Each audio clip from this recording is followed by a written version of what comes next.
Dans la vidéo précédente, j'ai parlé des principes généraux de l'entraînement. Dans cette vidéo, je vais exclusivement parler des principes fondamentaux de l'entraînement sportif. Définissons ce qu'on appelle charge d'entraînement. La charge d'entraînement, c'est une série de stimuli qui sont capables d'induire des adaptations dans différents organes et systèmes afin d'améliorer ou de stabiliser la performance.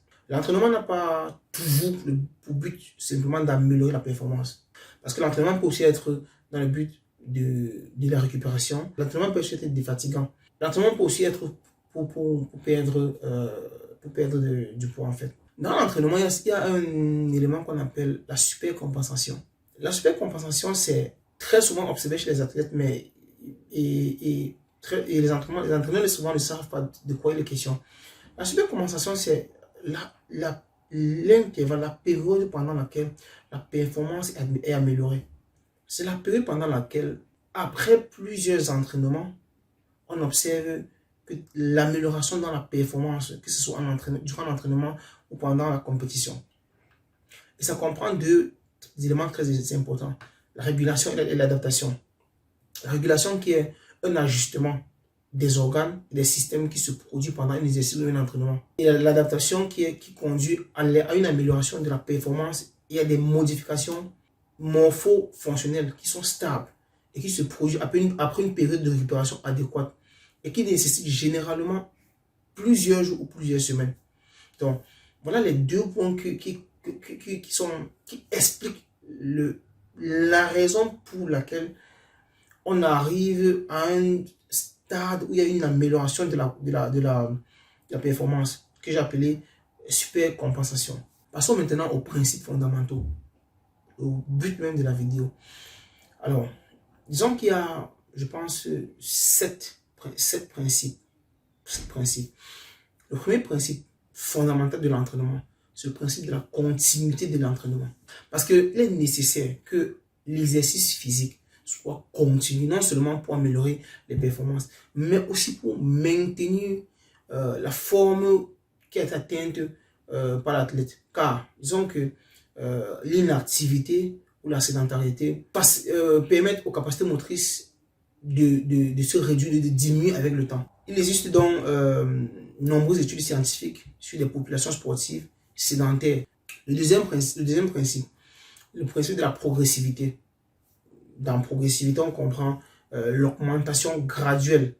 Progressivité, on progresse. Donc, on augmente graduellement la charge de l'entraînement. Dans ce principe, disons qu'il est nécessaire, avec l'augmentation des capacités de réponse de l'athlète et les sollicitations auxquelles il est soumis, il faut aussi augmenter de manière appropriée la charge. J'insiste et je rappelle, de manière appropriée la charge.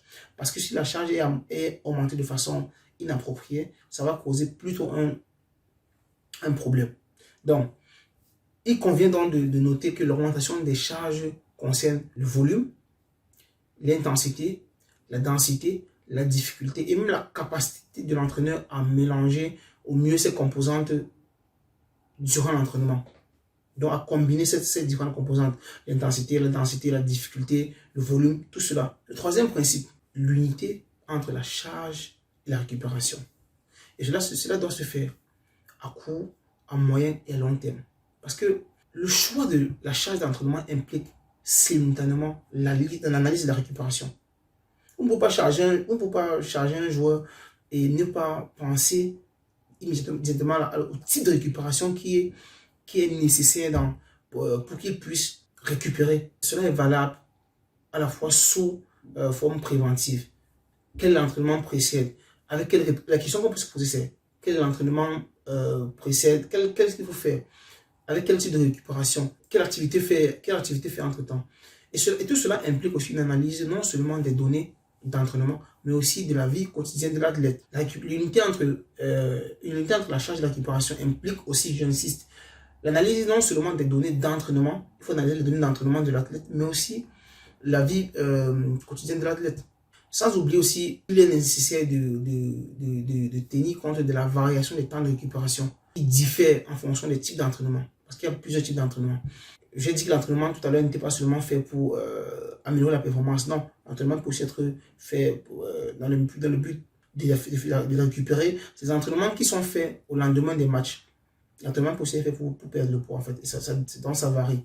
Le quatrième principe, c'est la variation de la charge. Les qualités et les méthodologies qui sont utilisées. Quand on parle de variation de la charge, il faut tenir compte qu'il y a une complexité des effets d'entraînement. Le quatrième principe fondamental de l'entraînement, la variation de la charge. Quand on dit variation de la charge, varier la charge signifie stimuler de nouvelles adaptations chez l'athlète. Donc, cela, disons que ça aide à élever, à mettre plus haut les motivations de l'athlète et ça provoque aussi les adaptations sur le plan structurel, sur le plan fonctionnel. Dans la variation de charge, disons que il faut une séquence correcte. Disons que la séquence correcte, une séquence correcte de charge découle d'une analyse attentive des charges utilisées en fonction des objectifs fixés. Le cinquième principe, la structure cyclique de la charge d'entraînement. Quand je parle de cyclique, ça revient au terme cycle. Disons que un programme d'entraînement correct prévoit un cycle de charge. Je prends un exemple très banal. Si un athlète s'entraîne de manière constante, avec la même manière, avec la même charge, il n'améliore pas son niveau. Selon les périodes et les objectifs, certains aspects de l'entraînement doivent prévaloir sur d'autres. Je prends un exemple simple. Si je prends deux éléments de la charge qui sont le volume et l'intensité, il y a une période d'entraînement où vous allez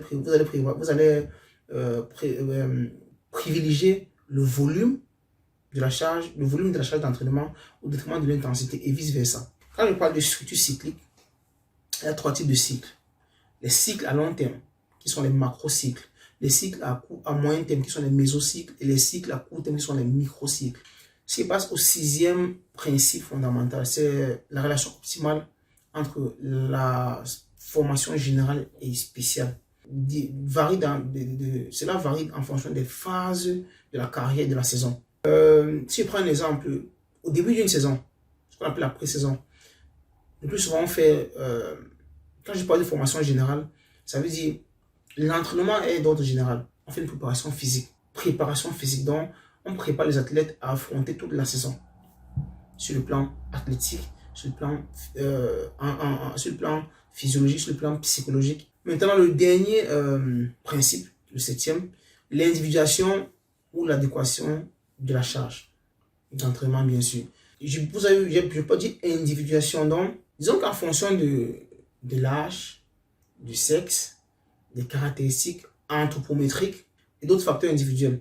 Par exemple, si je prends un exemple très simple, l'entraînement à la résistance pendant l'enfance se fera indirectement par le biais des activités ludiques. Tandis que quand l'enfant va grandir, l'entraînement va suivre une méthodologie bien précise. Donc, disons que, en ce qui concerne les enfants, si vous voulez travailler leur résistance, vous n'allez pas les faire courir avec les tests comme le test de coupe ou je ne sais pas, non.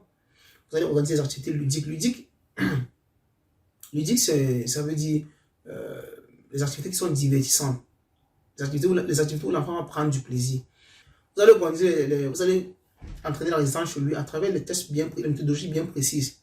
L'entraînement aussi a des principes pédagogiques de base qui mettent l'accent sur certains points spécifiques. Vous voyez que l'entraînement, comme j'ai dit dans la vidéo précédente, est un environnement interdisciplinaire, donc il comprend plusieurs disciplines.